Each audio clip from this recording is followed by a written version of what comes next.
David Copperfield by Charles Dickens, Chapter 55, Tempest. I now approach an event in my life so indelible, so awful, so bound by an infinite variety of ties to all that has preceded it in these pages, that from the beginning of my narrative I have seen it growing larger and larger as I advanced and throwing its forecast shadow even on the incidents of my childish days. For years after it occurred, I dreamed of it often. I have started up so vividly impressed by it that its fury has yet seemed raging in my quiet room. In the still night I dream of it sometimes, though at lengthened and uncertain intervals. To this hour I have an association between it and a stormy wind, or the lightest mention of a seashore, as strong as any of which my mind is conscious. As plainly as I behold what happened, I will try to write it down. I do not recall it, but see it done, for it happens again before me. The time drawing on rapidly for sailing of the immigrant ship, my good old nurse, almost broken-hearted for me when we first met, came to London. I was constantly with her and her brother and the Micawbers, they being very much together, but Emily I never saw. She might desire, I thought, to send some parting word by me to her unhappy lover. I thought to give her the opportunity. I therefore sat down in my room before going to bed and wrote to her. I was weaker than I knew then, and not falling asleep until the sun was up. Lay late and unrefreshed. Next day, I was roused by the silent presence of my aunt at my bedside. I felt it in my sleep, as I supposed we all do feel such things. "Trot, my dear," she said when I opened my eyes. "I couldn't make up my mind to disturb you. Mr. Peggotty is here. Shall he come up?" I replied yes, and he soon appeared. "Master Davy," he said, when we had shaken hands, "I give Emily your letter, sir, and she writ this here, and begged of me for to ask you to read it, and if you see no hurt in it, to be so kind as to take charge on it." "Have you read it?" said I. He nodded sorrowfully. I opened it and read as follows. "Oh, what can I write? To thank you for your good and blessed kindness to me. I have prayed so much. When I find what you are, and what Uncle is, I think what God must be, and can cry to him, 'Goodbye forever now, my dear friend. Goodbye forever in this world, in another world. If I am forgiven, I may wake a child and come to you. All thanks and blessings. Farewell evermore." This, blotted with tears, was the letter. "I am thinking," said I, "that I'll go down to Yarmouth. There's time and to spare for me to go and come back before the ship sails. My mind is constantly running on him in his solitude. To put this letter of her writing in his hand at this time, and to enable you to tell her in the moment of parting that he has got it, will be a kindness to both of them." Though he anxiously endeavored to dissuade me, I saw that he was of my mind, and this, if I had required to be confirmed in my intention, would have had the effect. He went round to the coach office at my request, and took the box seat for me on the mail. In the evening I started by that conveyance down the road I had traversed under so many vicissitudes. "Don't you think that," I asked the coachman on the first stage out of London, "a very remarkable sky? I don't remember to have seen one like it." "Nor I, not the equal of it," he replied.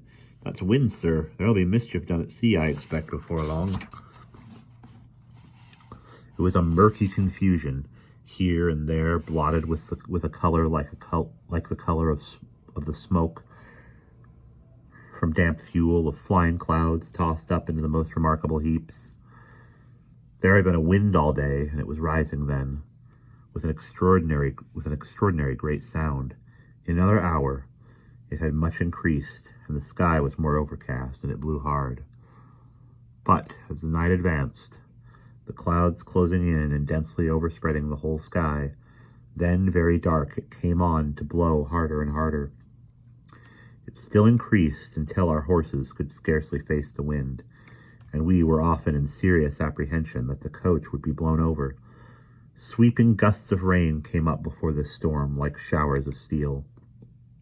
When the day broke, it blew harder and harder. I had been in Yarmouth when the seamen said it blew great guns, but I had never known the like of this, or anything approaching it. Long before we saw the sea, its spray was on our lips, and showered salt rain upon us. The water was out over miles and miles of the flat country adjacent to Yarmouth, and every sheet and puddle lashed its banks, and had its shores of little breakers, settling heavily toward us. When we came within sight of the sea, the waves on the horizon caught at intervals above the rolling abyss, where, like glimpses of another shore with towers and buildings, when at last we got into the town, the people came out of their doors, all aslant and with streaming hair, making a wonder of the mail that had come through such a night. I put up at the old inn and went down to look at the sea, staggering along the street, which was strewn with sand and seaweed, and with flying blotches of sea foam, afraid of falling slates and tiles, and holding by people I met at angry corners. Coming near the beach, I saw not only the boatmen, but half the people of the town lurking behind buildings, some now and then braving the fury of the storm to look away at sea and blow sheer out of their course in trying to get zigzag back. The tremendous sea itself, when I could find sufficient pause to look at it, in the agitation of the blowing wind, the flying stones and sand and the awful noise confounded me. As the high watery walls came rolling in, and, at their highest, tumbled into surf, they looked as if the least would engulf the town. As the receding wave swept back with a hoarse roar, it seemed to scoop out deep caves in the beach, as if its purpose were to undermine the earth. Not finding Ham among the people whom this memorable wind, for it is still remembered down there as the greatest ever known to blow upon that coast, had brought together, I made my way to his house. It was shut, and as no one answered at my knocking, I went by back ways and by lanes to the yard where he worked. I learned there that he had gone to Lowestoft to meet some sudden exigency of ship repairing in which his skill was required, but that he would be back tomorrow morning in good time. I went back to the inn, and when I had washed and dressed and tried to sleep, but in vain, it was 5 o'clock in the afternoon. I had not sat 5 minutes by the coffee-room fire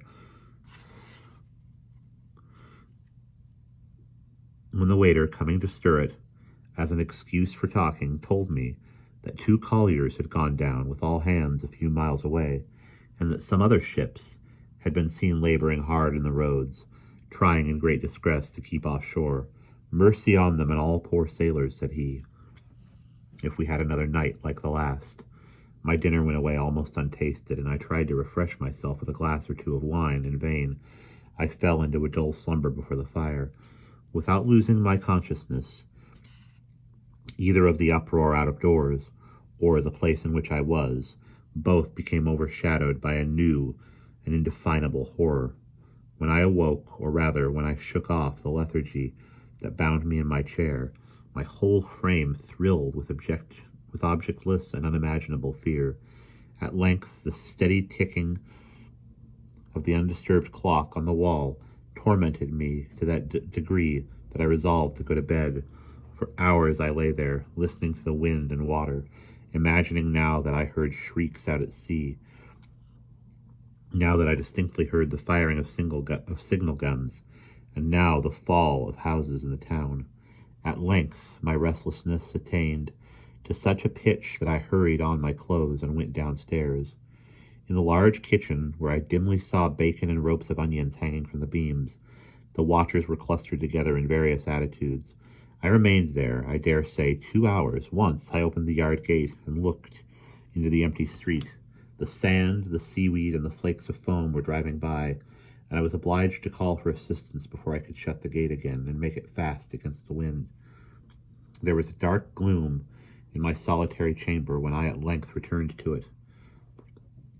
But I was tired now, and getting into bed again, fell off a tower and down a precipice into the depths of sleep until I made a great exertion and awoke. It was broad day, 8 or 9 o'clock, the storm raging, and someone knocking and calling at my door.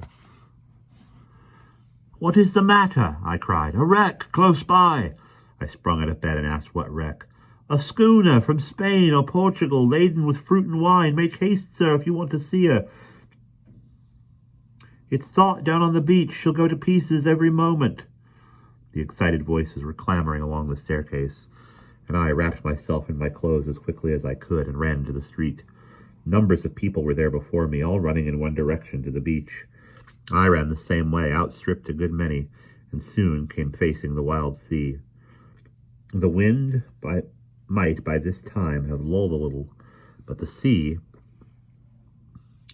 having upon it the additional agitation of the whole night, was infinitely more terrific than when I had seen it last. The height to which the breakers rose, bore one another down, and rolled in interminable hosts, was most appalling. I looked out to sea for the wreck, and saw nothing but the foaming heads of the great waves. A half-dressed boatman, standing next to me, pointed with his bare arm, a tattooed arrow on it, pointing in the same direction to the left. Then, O great heaven, I saw it close in upon us. One mast was broken short off, 6 or 8 feet from the deck, and lay over the side, entangled in a maze of sail and rigging, and all that ruin, as the ship rolled and beat, which she did without a moment's pause, and with a violence quite inconceivable, beat the side of it, would stave it in. Some efforts were even then being made to cut this portion of the wreck away, for I plainly descried her people at work with axes. But a great cry, which was audible even above the wind and the water, rose from the shore at this moment. The sea, sweeping over the rolling wreck, made a clean breach and carried men, spars, casks, planks, bulwarks, heaps of such toys, into the boiling surge. The second mast was yet standing, with the rags of a rent sail and a wild confusion of broken cordage flapping to and fro. The ship had struck once, the same boatman hoarsely said in my ear, and then lifted in and struck again. As he spoke, there was another great cry of pity from the beach. 4 men arose with the wreck out of the deep, clinging to the rigging of the remaining mast. Again we lost her, and again she rose. 2 men were gone. The agony on shore increased. Some ran wildly up and down along the beach, crying for help where no help could be. I found myself one of these, imploring a knot of sailors whom I knew not to let those 2 lost creatures perish before our eyes. They were making out to me in an agitated way that the lifeboat had been bravely manned an hour ago and could do nothing, and that as no man would be so desperate as to attempt to wade off with a rope and establish a communication with the shore, there was nothing left to try, when I noticed that some new sensation moved the people on the beach, and saw them part, and Ham come breaking through them to the front. The determination in his face and his look out to sea awoke me to a knowledge of his danger. I held him back with both arms and implored the men with whom I had been speaking not to listen to him, nor to do murder, not to let him stir off that sand. Another cry arose on shore, and looking to the wreck, we saw the cruel sail, with blow on blow, beat off the lower of the 2 men, and fly up in triumph round the active figure left upon the mast. Against such a sight, and against such determination as that of the calmly desperate man who was already accustomed to lead half the people present, I might have hopefully entreated the wind. "Master Davy," he said, cheerily, grasping me by both hands, "if my time is come, 'tis come. If it ain't, I'll bide it. Lord above bless you, and bless all. Mates, make me ready. I'm a-going off." I was swept away, but not unkindly, to some distance. I saw men running with ropes from a capstan that was there, and penetrating into a circle of figures that hid him from me. Then I saw him standing alone in a seaman's frock of trousers, a rope in his hand or slung to his wrist, another round his body, and several of the best men holding at a little distance to the ladder, which he laid out himself, slack upon the shore at his feet. The wreck, even to my unpracticed eye, was breaking up. I saw that she was parting in the middle, excuse me, and that the life of the solitary man upon the mast hung by a thread. Still he clung to it. He had a singular red cap on, not like a sailor's cap, but of a finer color, and as a few yielding planks between him and destruction rolled and bulged, he was seen by all of us to wave it. I saw him do it now, and thought I was going distracted when his actions brought an old remembrance to my mind of a once dear friend. Ham watched the sea, standing alone with the silence of suspended breath behind him and the storm before, until there was a great retiring wave when, with a backward glance at those who held the rope, which was made fast round his body, he dashed in after it, and in a moment was buffeting with the water, rising with the hills, falling with the valleys, lost beneath the foam, then drawn again to land. They hauled in hastily. He was hurt. I saw blood in his face from where I stood, but he took no thought of that. He seemed hurriedly to give them some directions for leaving him more free, or so I judged from the motion of his arm, and was gone as before. And now he made for the wreck, rising with the hills, falling with the valleys, lost beneath the rugged foam, borne in toward the shore, borne in toward the ship, striving hard and valiantly. The distance was nothing, but the power of the sea and wind made the strife deadly. At length he neared the wreck. He was so near that with one more of his vigorous strokes he would be clinging to it, with a high, green, vast hillside of water moving on shoreward from beyond the ship. He seemed to leap up into it with a mighty bound, and the ship was gone. Some eddying fragments I saw in the sea, as if a mere cask had been broken.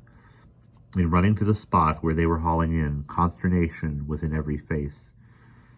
They drew him to my very feet, insensible, dead. He was carried to the nearest house, but he had been beaten to death by the great wave. As I sat beside the bed, when hope was abandoned and all was done, a fisherman who had known me when Emily and I were children, and ever since whispered my name at the door. "Sir," said he, with tears starting upon his weather-beaten face, which, with his trembling lips, was ashy pale. "Will you come over yonder?" The old remembrance that had been recalled in me was in his look. I asked him, terror-stricken, leaning on the arm he held out to support me. "Has a body come ashore?" He said, "Yes." "Do you know it?" I asked him. He answered nothing, but he led me to the shore, and on that part of it, where she and I had looked for shells, 2 children, on that part of it, where some lighter fragments of the old boat, blown down last night, had been scattered by the wind, among the ruins of the house he had wronged, I saw him lying with his head upon his arm, as I had often seen him lie at school. And that is the end of chapter 56, or chapter 55.